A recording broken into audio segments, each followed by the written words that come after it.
कौन कहता है कि केक को पतीले के अंदर बेक करने से इतना प्यारा कलर नहीं आता है। अक्सर आप लोग कहते हैं कि आप ही पतीले में तो कलर ही नहीं आता, तो आपकी आप ही ने इस केक को पतीले के अंदर बेक किया है और आप इसका कलर चेक कर सकते हैं। मैं आप लोगों के साथ तफसील वीडियोस शेयर करती हूँ ताकि आप लोगों को ईच एंड एवरीथिंग का पता चल जाए और आप लोगों से भी चीज़ें वेस्ट ना हो बल्कि परफेक्ट तरीके से आप केक बना सकें। तो इस केक को बनाने के लिए ना मैंने 3 अंडे इस्तेमाल किए हैं। इसको ना पहले आपने बीटर से बहुत अच्छे तरीके से बीट करना है। अब कुछ लोग ये कहते हैं कि आप ही हमारे पास तो बीटर है नहीं, हम क्या करें। तो आपने जान लगानी है और हैंड विस्कर का इस्तेमाल करना है। जब तक आपका अंडे जो हैं वो फ्लफी नहीं हो जाते तब तक आप हैंड विस्कर से इसको विस्क करते जाएंगे। लेकिन अगर आप लोगों के पास हैंड विस्कर भी नहीं है और इलेक्ट्रिकल बीटर भी नहीं है तो जूसर जग होता है ना, उसके अंदर आप 3 अंडे डालें और बहुत अच्छे तरीके से ब्लेंड करते जाएं। मैं वो भी आप लोगों के साथ शेयर कर चुकी हूँ। 1 बाय 1 सब चीज़ें इसके अंदर डालते जाइएगा और फिर ना ब्लेंडर को आप चलाते जाइएगा तो बिल्कुल इसी तरह का मिक्सर आपके पास रेडी हो जाएगा। इसके बाद जी आधा कप मैंने इसके अंदर शुगर डाली है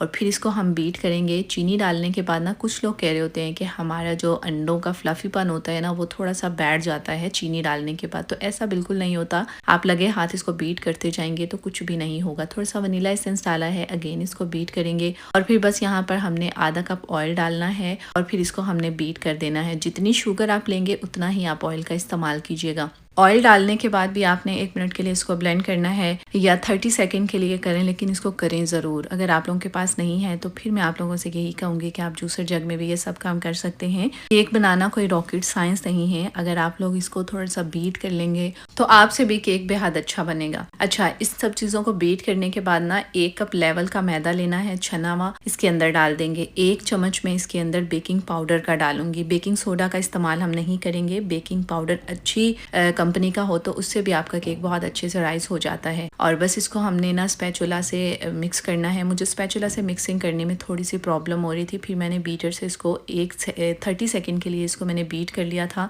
बहुत ज़्यादा ओवर बीट नहीं करना। ये मैदा वगैरह डालने के बाद आधा कप दूध डाला है और फिर बस आपने ना हैंड विस्कर्स का इस्तेमाल कर सकते हैं या आप बीटर का इस्तेमाल कर सकते हैं। बीटर अगर आप चलाएंगे तो 30 सेकंड या 20 सेकंड के लिए आपने चलाना है क्योंकि इसके हम एयर बबल्स रिमूव नहीं करेंगे। और बस बीटर मैंने 20 सेकंड के लिए इस्तेमाल किया था जिससे ना सब चीज़ें बहुत अच्छे तरीके से मिक्स हो गई थी। आप चाहें तो हैंड विस्कर का इस्तेमाल कर सकते हैं। थोड़ा सा दूध मुझे कम लग रहा था, फिर मैंने 1 घूंट दूध और डाल दिया। कुछ टाइम के लिए इसको बीट कर लिया था मैंने। हमारा केक का मिक्सर जो है वो रेडी हो चुका है। आप चाहें तो इसको डायरेक्ट बेक कर सकते हैं, लेकिन मैंने कैरेट केक बनाना था इसलिए मैंने इसके अंदर कैरेट्स का इस्तेमाल भी किया है। आप चाहें तो इसको ऐसे ही बेक कर लें, ये भी ज़बरदस्त केक बन जाएगा। लेकिन मैंने चूंकि कैरेट केक बनाना था इसलिए मैंने रेड कलर की फ्रेश कैरेट ली और बारीक वाले ग्रेटर से ना आपने इसको ग्रेट कर लेना है। अगर आप छुरी से काटेंगे तो थोड़ा सा मोटा रह जाएगा। कोशिश आपने ये करनी है, अगर आप सेम इस रेसिपी को फॉलो कर रहे हैं तो फिर आपने किसी बारीक ग्रेटर से अच्छे से गाजरों को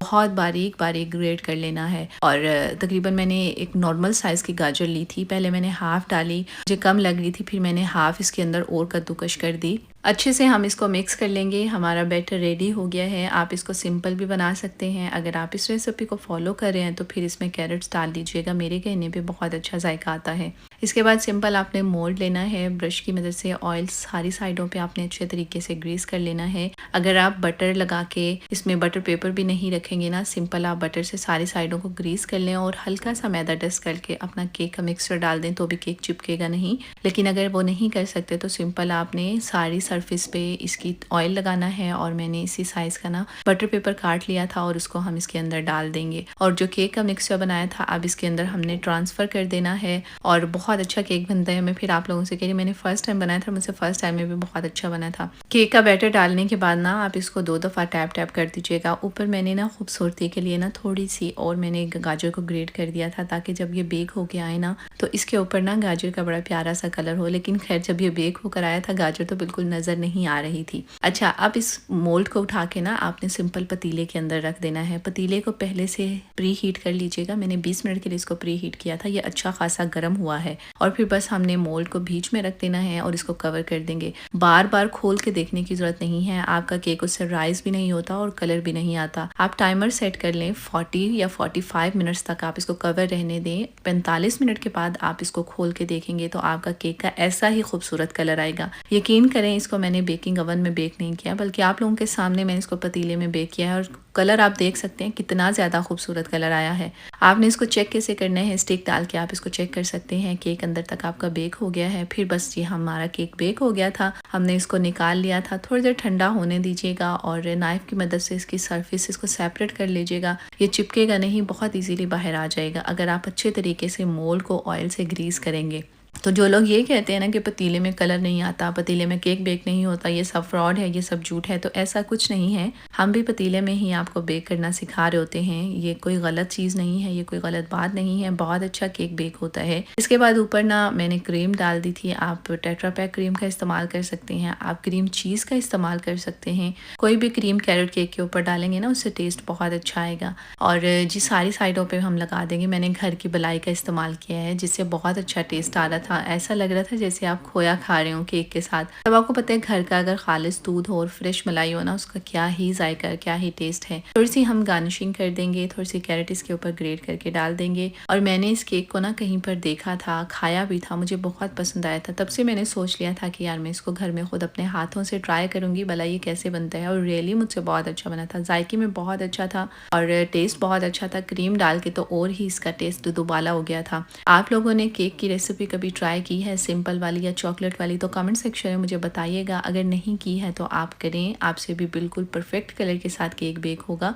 कोई मिस्टेक नहीं होगी, कुछ नहीं होगा, कुछ नहीं होता, चीज़ें वेस्ट नहीं होती अगर आप परफेक्टली इन चीज़ों का इस्तेमाल सही तरीके से करेंगे। जैसे जैसे आपको वीडियो में बताया जाता है बिल्कुल वैसे करेंगे तो केक आपका ख़राब नहीं होता है। कुछ लोग कमेंट कर रहे होते हैं कि आपके बताए हुए तरीके को इस्तेमाल किया है लेकिन हमारा केक फूला नहीं है, बेक नहीं हुआ, ये नहीं हुआ, वो नहीं हुआ। तो कोई ना कोई तो मिस्टेक हुई होगी ना। हम भी आप लोगों के सामने ही केक बेक करते हैं, बिल्कुल सारी वीडियो आप लोगों के सामने ही होती है। तो केक अच्छे से बेक हो जाता है पतीले में, परफेक्ट बेकिंग होती है। जो मर्ज़ी आप पतीले के अंदर बेक कर लें, बहुत अच्छा बेक होता है। ज़रूरत नहीं है बेकिंग ओवन की अगर आप लोगों को शौक़ है बेकिंग का। वीडियो कैसी लगी मुझे कमेंट्स में ज़रूर बताइएगा। मज़ीद ऐसी रेसिपीज़ के लिए मेरे चैनल को, मेरे पेज को फॉलो कर लें। आप लोगों का बहुत शुक्रिया। अपना बहुत सारा ख्याल रखिएगा। अल्लाह हाफ़िज़।